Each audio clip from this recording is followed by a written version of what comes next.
Thank you everyone for being with us. As it says on there, we're being together now, together for Israel. Tonight is hard. These may be the hardest times that Israel and the Jewish people have faced since the Shoah and the founding of the state. Yet even during these hardest of times, we try to hold on to hope, tikva. Hope is central to the story of Israel. Well before it became the national anthem, the poem Hatikva expressed an enduring desire for freedom in our homeland. To be free, we must be safe. Alongside the Hatikva, we have Israel's Declaration of Independence. We have a rallying cry, a hopeful aspiration from Israel's founders that as we seek safety and attain our freedom, we will pursue equality for all Israel's citizens. I've been thinking a lot in the last few weeks about what it means to fight for freedom, and I've been reminded of being a child at Seder nights, very large Seder nights. I come from a big family, and like many in the room, I hope you found them joyful ways to learn about our people's story, the powerful story of our people getting freedom, and a story that reminds us that we have to show compassion even as we struggle for freedom. I don't know if everyone did this, but certainly at my Seder, you would list the 10 plagues and you would spill little drops of wine or grape juice, and parents would tell you to make sure you spill it on the plate and not the tablecloth. And these parents were the latest in a long line of generations passing on a core Jewish value, that we mourn all loss of life.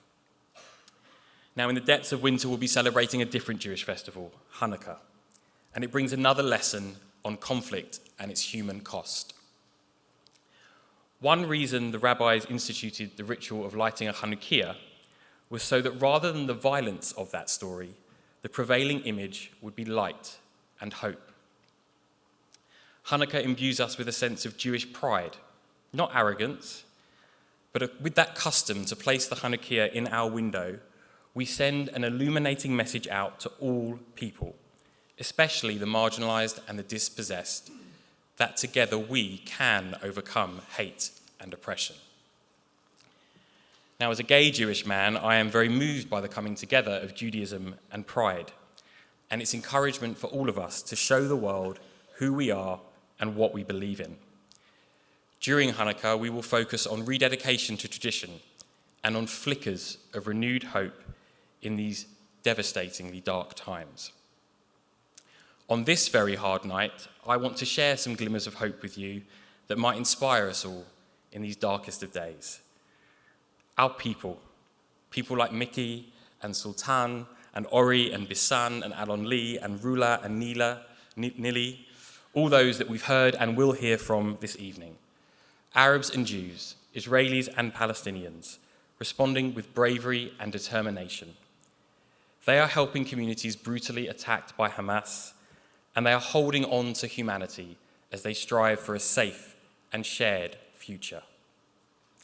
Our projects like the ones we just saw in Givat Haviva and across the south of Israel, projects supporting thousands of volunteers to locate missing people, to place displaced families with host families, projects distributing food, water, medical supplies, and expanding trauma and health services.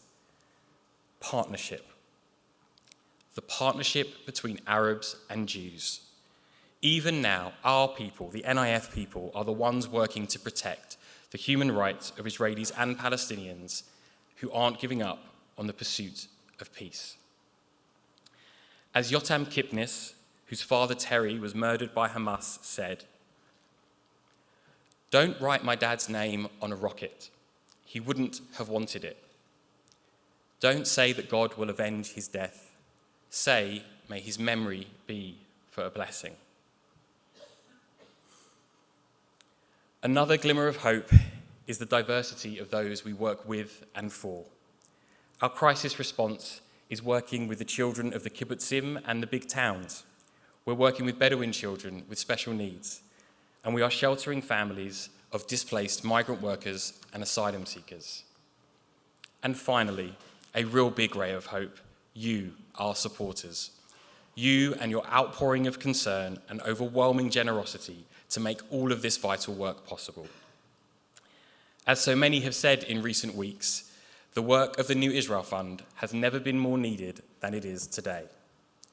All the funds we are raising are being split equally between the work delivering immediate assistance and our vital long-term work towards a just, safe, and equal Israel. We must support Israel and come together for Israel now.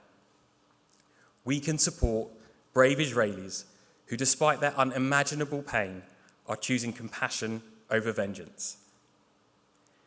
If they have the courage to continue striving for peace, justice, and equality, we can and must be by their side. Their way is the way of hope. Please give all that you can so that they and we have the best hope of achieving a safe future for all communities in Israel. Every contribution you make tonight shapes a future where the flickers of hope replace the fires of conflict with the light of peace. Thank you.